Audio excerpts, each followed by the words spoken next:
মক্কার তরুণ, ছাগল পালতো মুশরিকের বিশ্বনবী আর আবু বকর রাদিয়াল্লাহু তাআলা আনহু একবার গেলেন, যে দেখে এই তরুণ দাঁড়ায় আছে। বিশ্বনবী বলেন, আমি খুব ক্ষুধার্ত, তোমার কাছে কি দুধ আছে ছাগলের? আব্দুল্লাহ ইবনে মাসউদ বলে, আছে। ওয়ালাকিন আনা মু'তামান, কিন্তু যে দুধ আছে এটা আমানতের, আমি দিতে পারবো না। বিশ্বনবী এইটা শুনেই তার টার্গেট করে ফেলছে। আনা মু'তামান, দুধ আছে কিন্তু এটা আমার মালিকের, আমি তো দরদ দেখাই আমার মালিকের দুধ, আপনি পথিক, আপনারে দিতে পারি না। বিশ্বনবী টার্গেট করে ফেলছেন, এরে আমার কাজে লাগাইতে হবে। বিশ্বনবী বলেন, আচ্ছা ঠিক আছে, দুধ দিও না, কিন্তু এমন ছাগি আছে কিনা যেই ছাগির সাথে কোনো ছাগলের মিলন হয় নাই, তার ওলানে দুধও আসে নাই, বাচ্চাও নাই, এরকম ছাগির থেকে যদি আমি দুধ খাই তাহলে তো সমস্যা নাই। বলতেছে, এরকম ছাগির থেকে দুধ খাইলে সমস্যা নাই, কারণ এরকম ছাগির ওলান থেকে দুধ আসবেও না। বলতেছে, ঠিক আছে, এরকম একটা ছাগি নিয়ে আসো। নিয়ে আসা হলো। বিশ্বনবী বিসমিল্লাহ বলে ওই ছাগির ওলানে হাত দিলেন। হাত দিতে দেরি, পুরো ওলানটা দুধে ভরে যেতে দেরি হয় না। বিশ্বনবী আর আবু বকর রাদিয়াল্লাহু তাআলা আনহু দহন করে পেট ভরে খেলেন। এই দৃশ্য আব্দুল্লাহ ইবনে মাসউদের হৃদয়ে দাগ কাটলো। এই মুআজিজা দেখে তিনি বললেন, আশহাদু আল্লা ইলাহা ইল্লাল্লাহ ওয়া আশহাদু আন্না মুহাম্মাদুর রাসূলুল্লাহ। তিনি ষষ্ঠ মুসলিম ছিলেন, 6 নম্বর মুসলমান। ওনাকে টার্গেট করে বিশ্বনবী দেখলেন এমন ইন্টেলেকচুয়াল ব্রেন, উনি সূক্ষ্ম সূক্ষ্ম জিনিস বুঝে বেশি, ফিকহি জ্ঞান ওনার মধ্যে বেশি। বিশ্বনবী ওনাকে কোরআনের জ্ঞান শিক্ষা দিতে লাগলেন। উনি বিশ্বনবী সবার কাছে কোরআন শোনায়, কিন্তু বিশ্বনবী নিজে আব্দুল্লাহ ইবনে মাসউদের কাছ থেকে কোরআন শুনতো।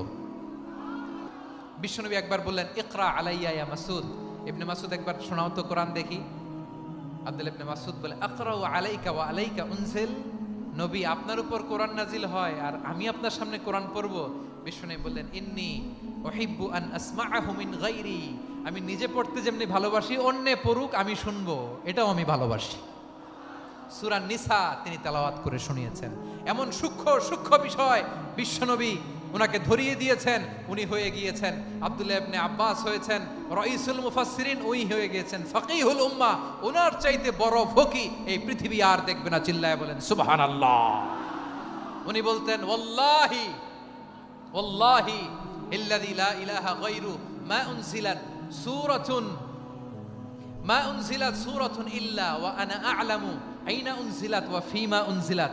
বিশ্বনবী এমন ভাবে কোরআনের দার্স আমাকে দিয়েছেন, কোরআনে যত সূরা নাজিল হয়েছে, যেখানে নাজিল হোক না কেন আমি জানি এটা কোথায় নাজিল হয়েছে এবং কোন প্রেক্ষাপটে নাজিল হয়েছে। এমন একটা সূরা নাই যে সূরার কোথায় নাজিল হয়েছে আমি মাসুদের জানা নাই, কোন প্রেক্ষাপটে নাজিল হয়েছে আমার জানা নাই। এরকম ঘটবে না। চিল্লায় বলেন আল্লাহু আকবার। এই আব্দুল্লাহ ইবনে মাসউদ রাদিয়াল্লাহু তাআলা আনহু ওমর ফারুকের সময় কুফার চিফ জাস্টিস ছিলেন। কুফা নগরীর চিফ জাস্টিস। চিফ জাস্টিস বুঝেন নাই? বিচারপতি। কি ছিলেন? সবাই বলে নাই, কি ছিলেন? বিচারপতি ছিলেন।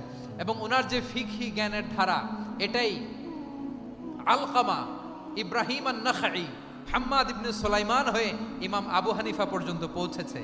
এবং ওনার ফিকহি জ্ঞানের ধারাই হানাফি মাযহাবে অ্যাকসেপ্ট হয়েছে। আজও এগুলো হানাফি মাযহাবে চর্চিত হয়। হানাফি মাযহাবের সব ফিক আব্দুল্লাহ ইবনে মাসউদের ফিকহি জ্ঞানের ধারা থেকে নেওয়া হয়েছে। চিল্লায় পড়েন সুবহানাল্লাহ।